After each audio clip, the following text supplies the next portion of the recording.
What's up, everyone? Welcome to the video. Today we're going to take a look at how to get a 2025 Chevy Trailblazer unlocked, opened, and started if the key fob dies. So I've taken the battery out of this key fob to demonstrate. As you can see, the key fob's not working and our vehicle's locked. So the first thing I'm going to do is remove the emergency key that's in the bottom of the key fob. That's done by pressing this button on the side of the fob that my thumb's on, and the emergency key will pull out like that.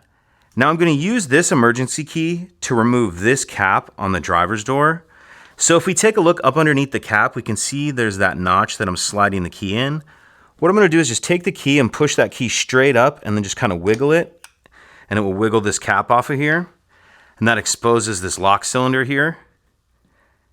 Now I'll put the key in and I'm going to turn it to the right or clockwise to unlock. And after I unlock it, it's a good idea to go ahead and throw the key back in our fob just so we don't lose it. And also, you can wait to put this cap on till after if you want, but I'll go ahead and show you how to put it back on now. So that slot that we looked at, that obviously goes on the bottom, and then this cap will just pop on here like that.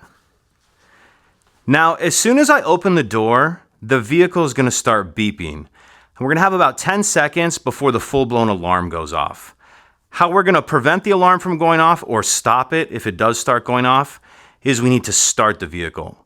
How we're going to start our Trailblazer with a dead key fob is I'm going to place it in the center console behind the cup holders. I'm going to place it in a certain spot, which I'll show you when we get in there, and then I'll be able to start the vehicle as normal. All right, let's go ahead and give it a shot.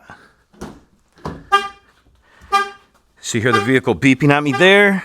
Need to come over here, place the key fob in there with the buttons up like that, and now I should be able to start the vehicle as normal. So brake, stop start button. And as you heard there, I didn't quite get to it in time because I was showing you that spot. But once the vehicle starts, it will turn the alarm off. And also once the vehicle starts, you'll be able to drive as you normally would. And the only other thing you'll want to do is replace the battery in your key fob as soon as you can. And I'll put a link in the description box of this video on how to replace the battery in this key fob in case you're unfamiliar. If you have any other questions, please let me know. If you could take a second to like and subscribe, it helps us out, and I'd appreciate it. Thank you.